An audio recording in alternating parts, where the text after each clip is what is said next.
Hello po! Hindi po ako si Trudy, si Nikki ako. Nandito tayo ngayon sa sala. Sa sala ng boarding house na tinutuluyan ko.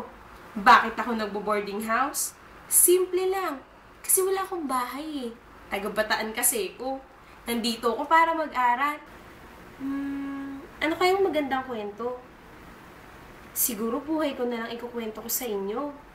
At bago ko gawin yon, magpapakilala muna ako, syempre. Ako nga pala si Nikki. Ang tunay kong pangalan? Nakakatawa eh. Huwag niyo akong tatawanan ha. Ako nga pala si Nikki Michi Di Mangawang.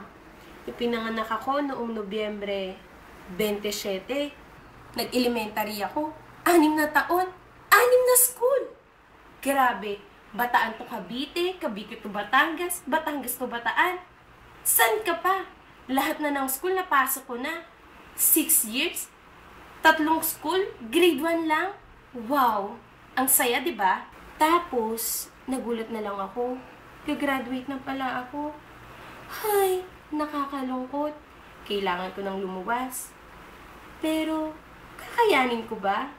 Yun ang tanong. Ang sabi nila, hindi ko raw kaya. Kasi nga, pasaway daw ako. Baka daw 1 taon pa lang umuwi na ako. Hindi naman, di ba? Kasi, second year na ako ngayon. Well, napatunayan ko na kaya kong matapos ang first year. Ang first year? Paano ang second year? Ang third year? O ang fourth year? Kagraduate nga ba ako? Mascom nga pala ako. Kasi, artistahin daw ako. Sabi nila, feeling ko nga totoo. Kasi, gayang-gaya ko si Angelica. Pak! Ako talaga yun. Feelingera lang kasing girl na yun. Feeling niya, magkamukha kami. Mas maganda ako sa kanya. Bayan. Nandito ako ngayon, nakikipag-usap sa inyo kasi kailangan kong gumawa ng video eh.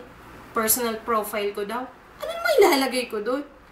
Etsosera ako. Hindi. Ako, simple lang. Patawa minsan. Ay, hindi pala, madalas pala. Gumagawa ng kung ano-anong kapalpakan. Madalas tuloy ako mapagalitan ni ate. Si ate na, lahat na lang gusto tama. Pero, alam ko naman na kahit ganun siya, para sa ikabubuti ko yun eh. Kasi mascom din siya, at gaya-gaya ko.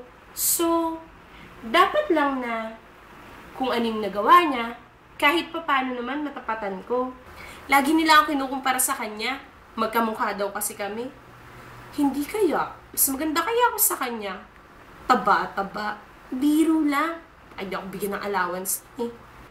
Pero, ayoko nang ikumpara ang sarili ko sa kanya. Masyado kasi kami magkaiba. Mahilig siyang mag-English. Ay, minsan nga nagna-nosebleed ako eh. English na lang ng English. Nakakaloka talaga. Kaya ngayon, eto ako, sobrang magtagalog. Eh kasi naman, napakadali kapag Tagalog. Kakaintindihan, di ba? Pero, alam kong kailangan ko rin matutong mahusay mag-English. Kaya paminsan-minsan, ginagaya ko siya. Ay, ang hirap nga lang. Kasi talagang nakakaloka. Si Marnea ba naman? Kilalang kilala siya sa school. Lagi nilang sinasabi, kamukha mo talaga si ate mo. Siguro kasi galing-galing ni ate mo. Hay, hindi ko alam kung kakayanin ko ang expectation ng mga tao sa paligid ko. Pero, alam ko naman kakayanin ko eh. Adja, may power yata ako. Diba? Kaloka yon. Marami akong pangarap sa buhay. Gusto kong mag-travel. Pwede kaya? First destination, Korea. Hay, mahilig kasi ako sa singkit. Yung crush ko nga eh. Singkit talaga siya. Pero, hindi siya Koreano. Pinaglihi lang siguro sa singkit. Ano pa bang pwede kong sabihin sa inyo? Ay! Late na! Akyat tayo sa kwarto para makita nyo naman ang ginagawa ko. Bago matulog. Nagre-ritual kasi ko eh. Tara, tignan natin. Nauna pa kayo sa kwarto ko? Grabe naman kayo. Ang bilis nyo, ha? Diyan ka muna. Naghihintay yung boyfriend ko. Meet my boyfriend. Si Charlie. Charlie Chaplin. Cute niya, di ba? Paano? May nasabi na ba talaga ako tungkol sa sarili ko? Bukod sa tagabataan ako,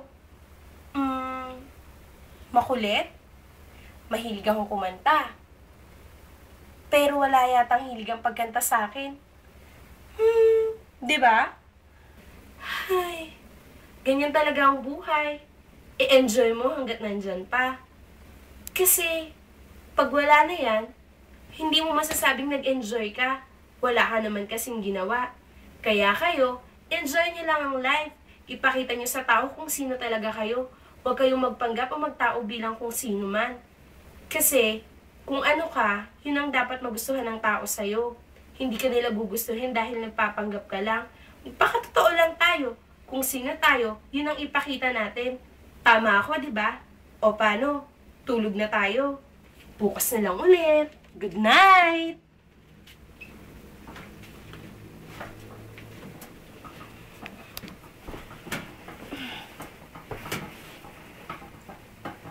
Good night ulit!